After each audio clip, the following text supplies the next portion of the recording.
¿Cómo están, amigos? Nuevamente aquí en el programa Tú Decides, este programa de la coyuntura electoral, una alianza informativa de Gualac Noticias con Infomercado. Nosotros, como siempre, trayéndoles a sus pantallas las propuestas de los candidatos a senadores y diputados de la región Piura y algunos también a nivel nacional. Hoy nos acompaña Lucio Arana Sánchez, candidato a diputado con el número 1 con el partido político Ahora Nación. Señor Lucio Arana, muchas gracias por estar con nosotros. Muy amable, buenas tardes. Muy bien, bueno, un poquito mirando su hoja de vida, señor Lucio Arana, usted es economista, abogado y psicólogo de profesión, tiene estas 3 profesiones, pero además, entre su larga lista de hoja de vida, dentro del plano público, usted ha sido profesor de la Academia Nacional de la Magistratura, ex jefe de la zona registral de Piura, de la SBS Piura, etc. Queremos llevar a esta entrevista como candidato tratando de buscar algunas respuestas suyas, sobre todo en los ámbitos de la economía y del derecho. En principio yo tenía una curiosidad, ¿no? Con esta hoja de vida, ¿no?, tan abundante, ¿por qué no candidato a senador? Sí, en primer lugar, muy buenas tardes a la comunidad regional. En segundo lugar, mi agradecimiento a esta prestigiosa medio de comunicación por darnos la oportunidad de poder dirigirme pues a toda la población piurana, un poco disgustada y un poco disconforme y decepcionada por la política tradicional que en los últimos 30 años ha venido manejando el Estado peruano. En cuanto a la pregunta, soy preciso. Efectivamente, una de las expectativas que el partido tenía es que yo liderara, digamos, la lista de senadores, pero dada la forma como el Parlamento ha diseñado, vamos a decir, o ha aprobado la conformación de los congresistas para senadores, es bastante, siendo realista, porque yo soy economista y los economistas siempre buscamos la verdad, la oportunidad es muy cerrada, considerando de que Ahora Nación es un partido nuevo, no está manchado obviamente, tenemos nuevas propuestas diferentes a los partidos tradicionales. Sin embargo, consideré que mi aporte mayor podría estar en la Cámara de Diputados por la oportunidad de poder generar leyes que realmente beneficien al país y a la población en su conjunto. Esa es una de las razones por las cuales me he inclinado a propuesta de los militantes y simpatizantes del partido de presidir la lista parlamentaria por Piura. Ahora, señor Lucio Arana, usted acaba de afirmar que es un partido nuevo, si es verdad, que no está manchado. ¿No cree usted que le ha afectado a la candidatura de su líder, el señor López Chao, estos antecedentes, ¿no?, de su simpatía con la época del terrorismo? Bueno, además de economista, abogado y psicólogo, yo soy un profundo estudioso de la realidad peruana. Y la realidad peruana hay que circunscribirlo por etapas, cómo es que el país ha ido atravesando durante estos 200 años de vida republicana, vamos a decir, pero no de una vida nacional. En ese contexto, todos los estudiantes universitarios de mi época, y Alfonso López Chao es de mi época, en la época del 70 o del 60 para adelante, en el Perú había fundamentalmente ideologías, había la oportunidad de uno ir contrastando lo que nosotros llamamos la tesis, la antítesis y la síntesis de la realidad peruana y de la realidad mundial. En ese contexto, los jóvenes de esa época, nosotros éramos, no digamos recalcitrantes, pero éramos estudiosos de la realidad nacional y de la realidad internacional. Entonces lo que ha hecho Alfonso López Chao desde esa época es que era un dirigente, se supone que era un dirigente universitario, y en esa época los dirigentes, que yo también he sido secretario general de la Facultad de Economía de la universidad donde estudié, éramos de alguna manera decir, no protestantes, sino éramos contestatarios de una realidad que no era la que nosotros aspirábamos como jóvenes. Ahora, señor Lucio Arana, por lo que le entiendo, para tenerlo claro, ¿usted también compartía esas simpatías del doctor Alfonso López Chao? Hablando de lo que la prensa últimamente quiere decir, que López Chao avalaba el terrorismo, que López Chao digamos, aplaudía a la MRTA o Sendero Luminoso, eso es totalmente falso. Lo que nosotros avanzamos y pensamos es de una sociedad diferente, basado, digamos, en las mejores oportunidades y el cual nosotros nos llamamos socialistas, pero es un socialismo de centro-izquierda. El socialismo de centro-izquierda es un socialismo democrático que creemos en que las personas y la sociedad en su conjunto debe buscar el bien común y el bienestar de la mayoría, y no como hoy día está diseñado pues en el Perú, de que la economía se mueve en función de los monopolios, se mueve en función de los intereses de grupos de poder. En el Perú hay, ustedes saben, por historia, y actualmente hay más o menos unos 15 grupos o familias que manejan toda la economía nacional. Muy bien, bueno, podemos ir profundizando sobre ese tema. Vamos a ir a los temas económicos en un segundo bloque. Yo quería aprovechar, en este caso, su experiencia en el derecho, ¿no? Para un poco saber qué piensa o qué propone usted en relación a el tema de la emergencia por la inseguridad ciudadana. En este sentido, se han hecho muchas veces, a través de decretos, declaraciones de emergencia para poder combatir la inseguridad ciudadana. Esto parece un parche, ¿no? Cada vez que se genera demasiada violencia, ¿qué cree o cuál sería la alternativa legislativa o de fiscalización para no estar cada vez sacando nuevas declaratorias de emergencia para las ciudades que están golpeadas por la criminalidad? Sí, nosotros dentro del plan de gobierno del partido lo tenemos esto claro. Lo primero que vamos a hacer llegando al Congreso, y estamos buscando obviamente un Congreso mayoritario, vamos a eliminar toditas las leyes pro crimen que han sido dejadas de lado por este Congreso corrupto que hay en el Perú en estos momentos, y que en alianza con el poder económico y los grupos de poder y los partidos tradicionales están buscando la impunidad, seguramente también de los mismos congresistas y todos aquellos que al país le deben mucho, porque hay exoneraciones tributarias, no se olvide, hay regalías que no se cobran, hay deudas de la SUNAT que tampoco se pagan. Consecuentemente el país está pues expuesto al manejo y al vaivén de estos grupos de poder, que nosotros no se va a cobrar la deuda, sino se va a exigir de que realmente el que más tiene, más tribute. No se puede aceptar que las leyes arancelarias y tributarias hoy en día tengan una serie de exoneraciones y tengan una serie de ventajas para la población de a pie. No es justo que los impuestos sean impuestos, digamos, indirectos. Los impuestos tienen que ser impuestos directos. El que más gana, el que más recibe, el que más ingreso tiene, el que más renta percibe debe tributar más, como se hace en los países desarrollados. Okay. Señor Lucio Arana, antes de ir a la pausa, a este primer corte, usted ha hablado en algún momento de una justicia sin privilegios, ¿no? Pero ahora, uno se pone a pensar, ¿cómo se puede hacer posible esto en un sistema judicial que, digamos, por lo que se ve en los últimos años, colapsa ante el poder político? ¿Qué tipo de reformas se tendrían que hacer para que no pase esto? Nosotros estamos apostando por una reestructuración del poder judicial. Lo primero que se va a plantear es como se han hecho algunos países tipo Chile, por ejemplo.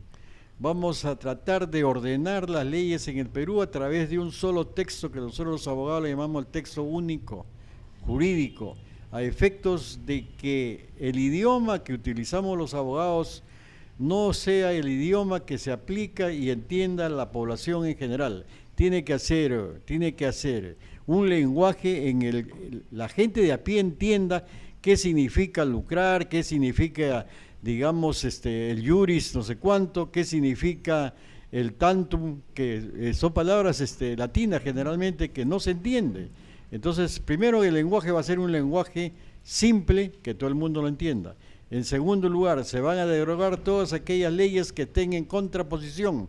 Hoy día hay una contraposición de leyes, al extremo de que los fiscales mismos no saben cómo tipificar los delitos, cómo tipificar, digamos, la criminalidad, porque hay un cruce de normas. Entonces, lo que hay que hacer es pues simplificar.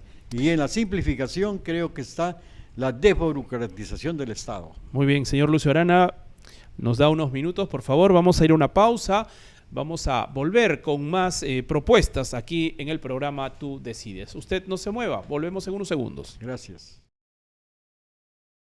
Soy el tío Virgilio, fundador del Proyecto Nacional Federalista. Desde hace 200 años, el poder y el dinero se ha quedado en Lima y es el momento de romper esta cadena. El federalismo devolverá dignidad y justicia a cada región para construir su propio futuro. Que nacer en un pueblo alejado no sea una desventaja, sino un gran privilegio. Marca todas las banderas de Perú Federal, más sé presidente. Escribe el 1 del tío Virgilio, senador nacional. Muy bien, volvemos con el programa Tú Decides. Estamos en este momento acompañados con el señor Lucio Arana, candidato a diputado con el número 1 por el partido Ahora Nación. Señor Lucio Arana, bueno, un poquito también entrando en materia económica, en algún momento también usted ha hablado de derogar leyes pro monopolio en educación. No sé si nos pueda precisar cuáles son esas leyes, ¿no? Teniendo en cuenta usted tiene experiencia, además ha sido decano del Colegio de Economistas. Efectivamente, lo que tenemos que hacer es el diagnóstico ya está hecho. Lo que nosotros vamos a... La universidad no debe ser una universidad de privilegio y no debe haber una estratificación para los que más ganan y menos ganan. La calidad académica tiene que ser tanto en una universidad privada como en una universidad pública por igual. Tiene por excelencia, acá tenemos que hacer una especie de, digamos, encadenaje entre la educación primaria, la educación secundaria y la educación universitaria. En ese sentido, lo que tenemos que buscar es lo que necesita el país, qué tipo de profesionales o qué tipo de técnicos necesita el país. Ahora, pero hablamos, para ser más precisos, de llevar toda la educación, tanto la básica, regular, como la educación superior, a manos del Estado. ¿Eso es lo que está proponiendo? No, lo que nosotros estamos propiciando es que tanto la universidad pública como la universidad privada debe tener un control de calidad. Ese control de calidad tiene que ver directamente con el aspecto fundamental de la calidad académica, la investigación y la proyección social a la comunidad. ¿Y eso no lo tiene que ver SUNEDU específicamente? ¿Habría algún tema de reforma ahí? Sí, en estos momentos SUNEDU está pintado en la pared. Lamentablemente las modificaciones que ha hecho este último Congreso, lo único que hace es, el mismo fiscalizador es el que dirige la SUNEDU hoy en día. No es posible pues quien va a supervisar, quien va a controlar, el que va a evaluar, el que va a dar las licencias de la creación de nuevas universidades o el cierre de universidades o la ampliación de especialidades sean los mismos representantes de las universidades públicas y privadas. Es decir que las mismas autoridades o las mismas personas son los que van a ser supervisadas y ellos son los supervisados. ¿Y cómo se haría desde una propuesta legislativa? ¿Cómo se debería conformar la dejar supervisión? Sin efecto toditas las leyes anti-SUNEDU que se han dado, ¿no? Todas esas leyes, entre otras cosas. ¿Pero quién supervisaría a las universidades para mantener un estatus de calidad mínima? Será la misma SUNEDU, pero con la forma diferente de designar a los digamos, directores de la SUNEDU. Hoy día son 7 miembros, antes era por meritocracia, es decir, los mejores profesionales de las diferentes universidades públicas y privadas se sometían a un concurso público nacional y a través de una comisión ad hoc se elegía quiénes eran los directores. Solamente habían 3 designados, que era un designado por el Ministerio de Educación, un designado por el Sistema Nacional de Educación Superior y otra creo que por el Colegio de Profesionales. Y los 4 restantes eran por concurso público. Hoy en día no, hoy en día los mismos rectores de las universidades públicas y privadas designan quiénes son los representantes. Ahora, en una posible, digamos, usted llegue a ser diputado por Piura, ¿cómo se hará el trabajo desde su curul para la implementación de estas nuevas universidades nacionales que han salido en Piura, en Talara, en Sechura, en el Alto Piura? ¿Necesitamos más universidades, señor Lucio Arana, para empezar la pregunta? Bueno, el diagnóstico, siempre cuando uno hace un diagnóstico tiene que hacer un diagnóstico comparativo de lo que sucede en el Perú y lo que sucede en América Latina. Lo que se tendría que privilegiar son universidades grandes, tipo Autónoma de México. ¿Cuántas facultades tiene la Autónoma de México y cuántos estudiantes? 300.000 estudiantes. ¿Cuántos alumnos? Yo tengo una maestría en la UBA, Universidad de Buenos Aires. En mi época éramos más o menos más de 100.000 estudiantes. Imagínate, nuestra universidad más grande, que es San Marcos, creo que tiene 30.000, 40.000 estudiantes.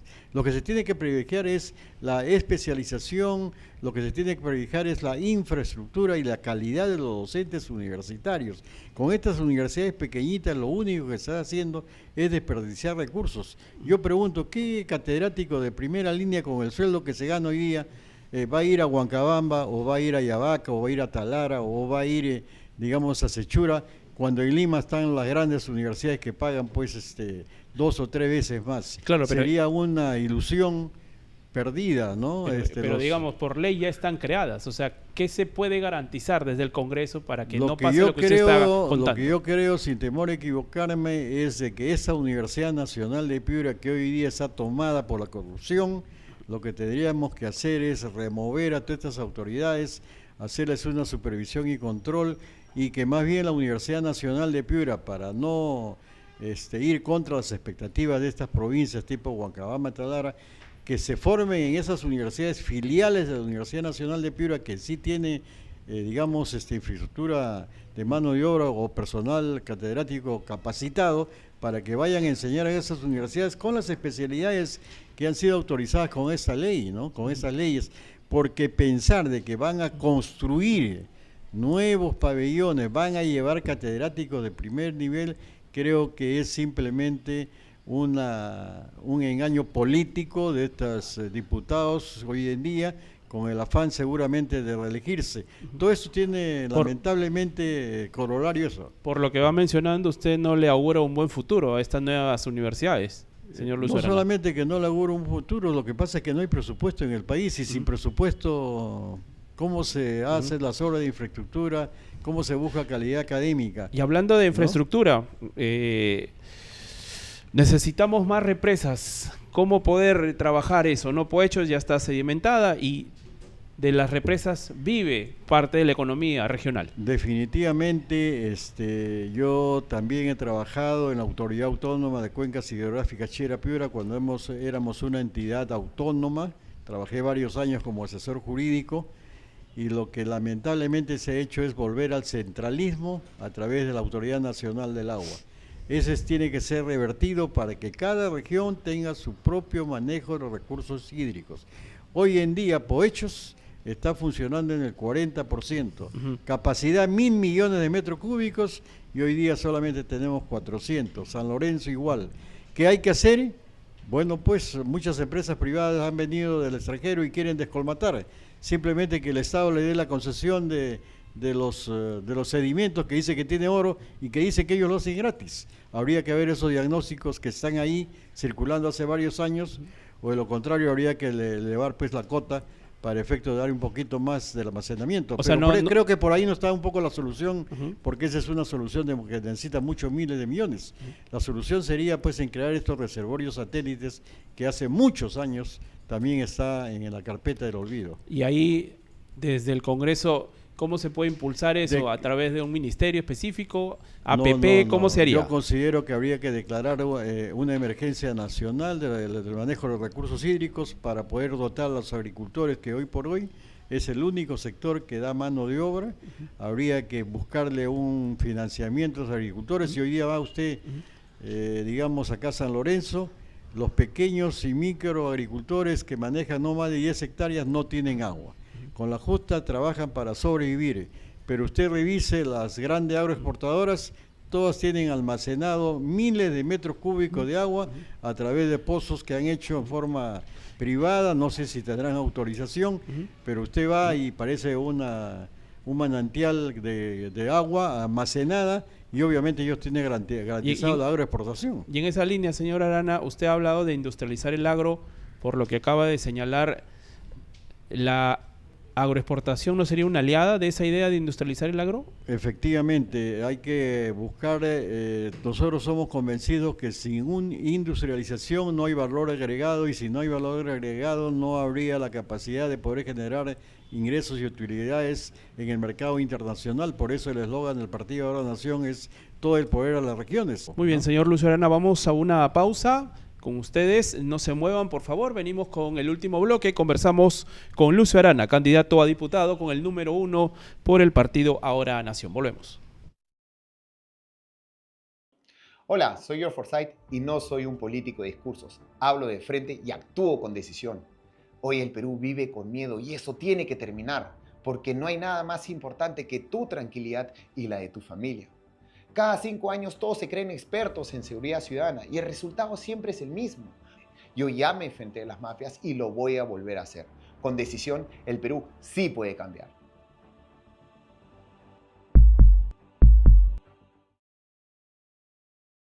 Conversamos con el candidato Lucio Arana, candidato a diputado con el número 1 por el partido Ahora Nación.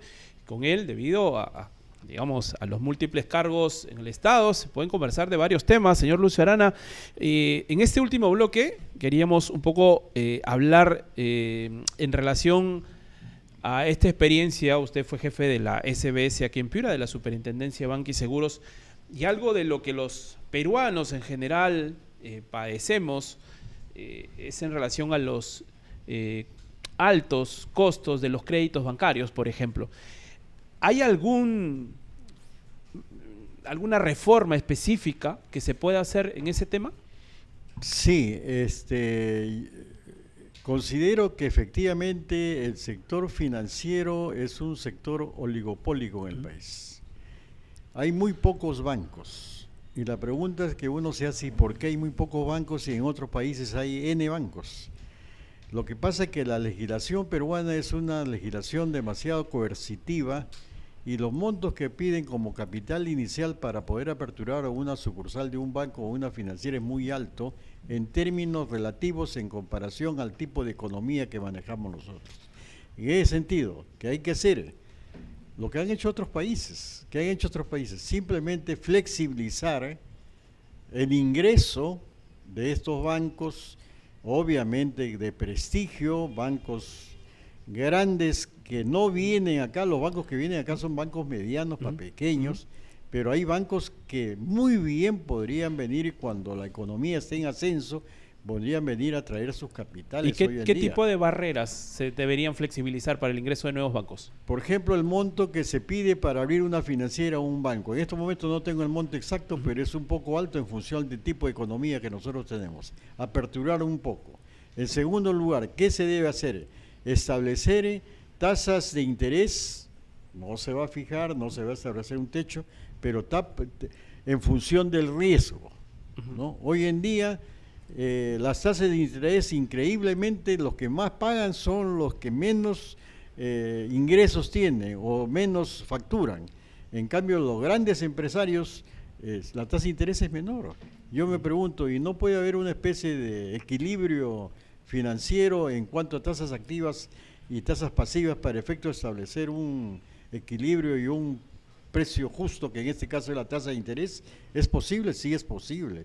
Se apertura el mercado y vienen otros bancos, y indudablemente por la ley de la oferta y la demanda, que yo soy economista, el nuevo precio de la tasa de interés será como en otros países desarrollados. La tasa de interés en los países desarrollados, tipo Estados Unidos, Europa, no pasa pues del 3-4% al año. Acá pagamos 30, 40, 50, 80, 100%. Entonces eso es una especie pues de barrera para que los pequeños empresarios, los medianos empresarios, puedan realmente reactivar sus negocios y reactivar la economía, porque todo es una cadena, ¿no? Y cuando hablamos de una cadena, pues hablamos de que el proceso se comienza y termina en la medida. Lo que hay que hacer es tener buenos organismos de supervisión y control, ¿no? A efecto de que cumplan su papel, orientadores, fiscalizadores, y que se elimine la corrupción. Oiga, si no hay una eliminación de la corrupción, lamentablemente el país no cambia. Y en ese sistema financiero también está el sistema de cajas municipales. ¿Ahí hay alguna reforma que usted esté planteando específicamente? Bueno, las cajas municipales tienen una ley especial, efectivamente están dentro del sector financiero, pero no tienen todas las herramientas que debería tener el sector financiero. En ese sentido sería aperturar, como antes existían las cooperativas de ahorro y crédito. Oiga, las cooperativas de ahorro y crédito eran la base financiera debidamente asociativa, que no buscaba fines de lucro, sino lo que buscaban las cooperativas era simplemente, que se llamaba remanentes, a efectos que los remanentes vayan a sus mismos socios y el presa muera para los socios. Es decir, Y ¿impulsaría la creación de más cooperativas? yo creo que sí, porque el que se encargó de eliminar las cooperativas en beneficio de estos grandes bancos fue el fujimorismo. Ellos eliminaron 3 ceros a las deudas en moneda nacional de esa época. Imagínate, mil millones de soles de deuda se convirtieron en 1 y desaparecieron las cooperativas de ahorro y crédito. ¿Qué piensa en este análisis, ¿no? Para ir cerrando también esta parte, del ingreso de fintechs, de estas bancas digitales? ¿Es un aporte, cree usted, o no? Bueno, como toda propuesta nueva, hay que agarrarlo con pinzas porque realmente yo diría de que no está debidamente respaldado. Habría que legislar sobre ese sentido de cómo realmente debería funcionar. Para mí es una ilusión financiera en la medida de que el usuario, el que entrega su dinero, no tiene la seguridad de que podría tener una retribución.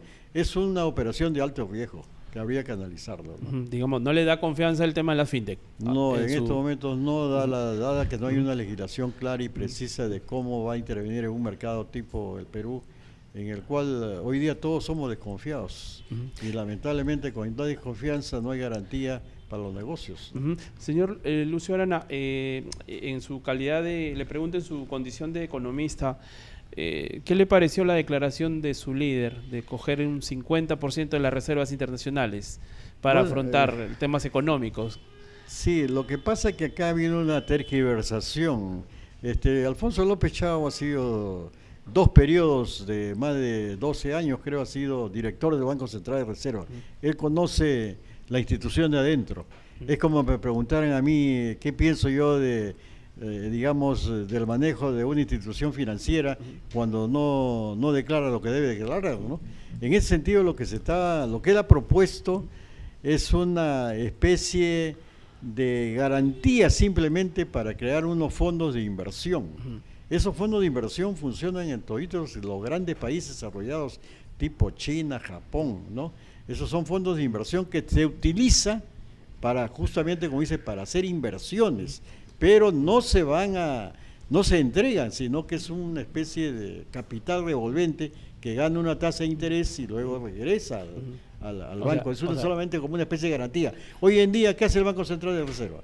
Hoy en día, el Banco Central de Reserva, a los pagarés que encuentran los bancos entregan pagarés, que son documentos. ¿Y qué le da al banco? Dinero. ¿De dónde? De la bóveda del banco le da todo el sector financiero. ¿Y acaso ahí alguien dice, ¿y por qué le dan dinero y si los bancos no devuelven?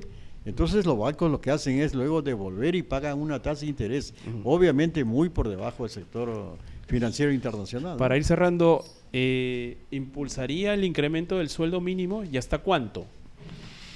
Bueno, de acuerdo a las estadísticas o los indicadores, dice que el sueldo mínimo debe estar más o menos unos 450 soles por persona. Si en una familia hay 5 personas, podríamos decir que la canasta justa sería más o menos unos 2.250 soles mensuales por familia para un hogar de 5 personas.